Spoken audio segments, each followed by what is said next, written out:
কয়েক বছরে 40% সংখ্যাটা মনে রাখবেন, বেকারত্বের হার কমিয়েছি। রেকর্ড বলছি, 40% বেকারি আমরা কমিয়েছি।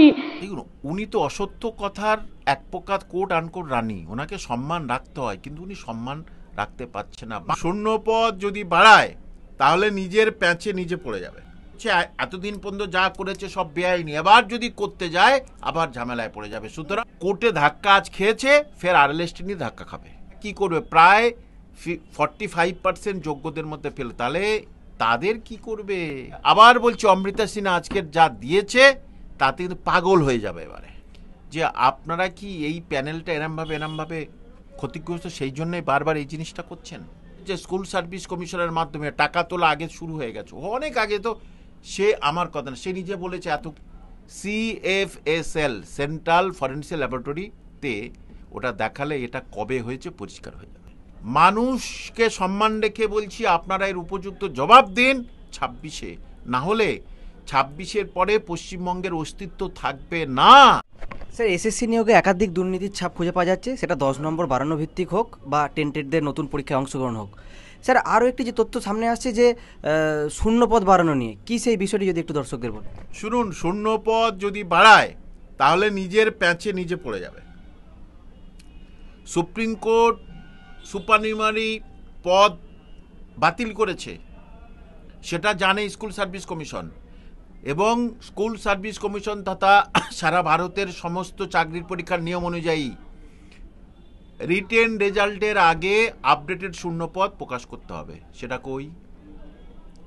তুমি এখন দেখেছো তোমার মনের মতো অনেকে যারা পয়সা কড়ি দিয়েছে, কোন 8 কোটি দিতে পারে, নাও দিতে পারে, তারা প্যানেলের বাইরে।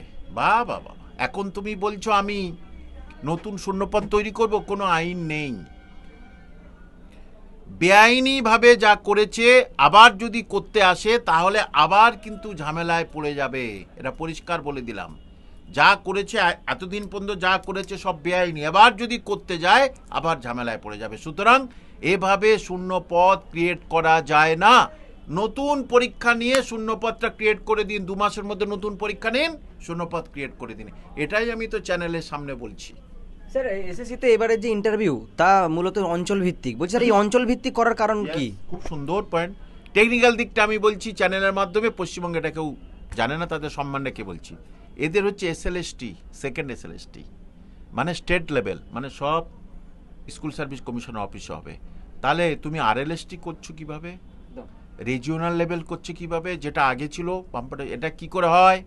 তাহলে তুমি এখানে নীতিবিরুদ্ধ কাজ করছো কাউকে চাকরি দেওয়ার জন্যে, এটা তো হতে পারে না, এটা মানা যায় না। সুতরাং কোর্টে ধাক্কা আজ খেয়েছে, ফের RLST নিয়ে ধাক্কা খাবে। স্যার, এই অঞ্চল ভিত্তিক ইন্টারভিউ করার পেছনে কি ওই পাড়ার এলাকার যে নেতা মন্ত্রীরা, তাদের নেতা মন্ত্রীরা নির্দেশ দেবে, ওর কাছে টাকা দিয়ে আয়, কোর্ট আনকোর্ট হতে পারে, নাও হতে পারে, ওর কাছে টাকা দিয়ে আয়, দিয়ে চলে আয়, চলে আয়। ওখানে ইন্টারভিউয়ের বোর্ড মেম্বারদের কোনো ক্ষমতাই নেই, তাকে কাকে কি নাম্বার দেবে, তাহলে এটা কি করাবে? কিন্তু এতজন যে যোগ্যদের মধ্যে ফেল করেছে, এটা কি করবে? প্রায় 45% যোগ্যদের মধ্যে ফেল, তাহলে তাদের কি করবে?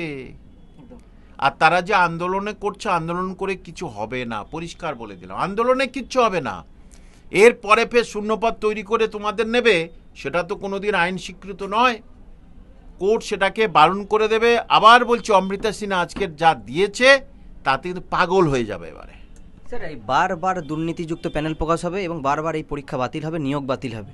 বলছি স্যার, কোনোভাবে কি রাজ্য সরকার তথা এসএসসি কমিশনে কি এটাই চায় যে আইনি মারপ্যাচে জড়িয়ে নিয়ম কানুনের মাধ্যমে রুখে যাক এবং সেই অর্থ তারা এই ভোটের কাজে বা অন্য কাজে ব্যবহার করুক? আগে সুপ্রিম কোর্টের বিচারপতি বলেছে মন্ত্রী মিনিস্টারদের কোটা পূরণ হয়নি বলে এরকম করছেন। আজকের অমৃতা সিনহা কি বলেছে, যে আপনারা কি এই প্যানেলটা এরমভাবে ক্ষতিগ্রস্ত, সেই জন্যই বারবার এই জিনিসটা করছেন। কোনো উত্তর দেয়নি। কল্যাণ মন্ত্রী কি বলেছে, কেউ আমাকে পছন্দ নাও করতে পারে, মানে তুমি অসৎ জিনিস নিয়ে ওখানে যাবে, ইলিগাল জিনিস নিয়ে যাবে, তোমাকে পছন্দ করবে না, মানে কি ধরনের কথা? তাহলে যে জিনিসটা আজকে রাজ্য সরকার শুরু করেছে স্কুল সার্ভিস কমিশনের মাধ্যমে, টাকা তোলা আগে শুরু হয়ে গেছে, অনেক আগে। তো সে আমার কথা না, সে নিজে বলেছে এতগুলো অযোগ্য। আজকের সেই অযোগ্যদের অনেকে তার ভিতরে প্রবেশ করেছে। কল্যাণ বন্দ্যোপাধ্যায় কি বললেন আজকের, আপনি যদি বলেন তাহলে অযোগ্যদের বাদ দেবো, এটা কোনো কথা হলো? বাহ বাহ বাহ বাহ, হ্যাঁ, চোর ধরা পড়লে তখন বললো আচ্ছা এটা ভুল হয়ে গেছে, আমি এটা ভুল হয়ে গেছে, মাফ করে দিন। তারপরে বুঝতে পারছেন তো প্যানেলের কোথায় কি হয়ে আছে, A to Z। Amrita Bandyopadhyay বলেছে সব ওএমআর-সিট প্রকাশ করো, একেবারে ঝামেলায় পড়ে গেছে। ওএমআর-সিট প্রকাশ করলে যাদের এক্সট্রা বাড়িয়ে দিয়েছে, নিজেরা গোল করেছে, পরিষ্কার বোঝা যাবে। এবং CFSL সেন্ট্রাল ফরেন্সিক ল্যাবরেটরিতে ওটা দেখালে এটা কবে হয়েছে পরিষ্কার হয়ে যাবে। স্যার একদম শেষ প্রশ্নে যাব। মুখ্যমন্ত্রীকে বারবার বলতে শোনা যায় যে তিনি পশ্চিমবঙ্গের বেকারত্বের হার কমিয়েছেন, কিন্তু আমরা তো তথ্য দেখছি অন্যরকম। রাস্তায় লক্ষ লক্ষ শিক্ষক, তারা শিক্ষিত শিক্ষক, তারা রাস্তায় পড়ে মার খাচ্ছে। মুখ্যমন্ত্রীকে এই বক্তৃতাগুলো কি মিথ্যে বক্তৃতা?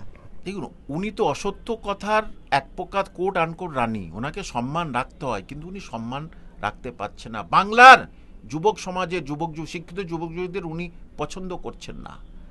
তাহলে উনি কি সত্য কথা বলছেন সেটা বলুন তো, ওনার কোন কথাটা সত্য আজও পর্যন্ত?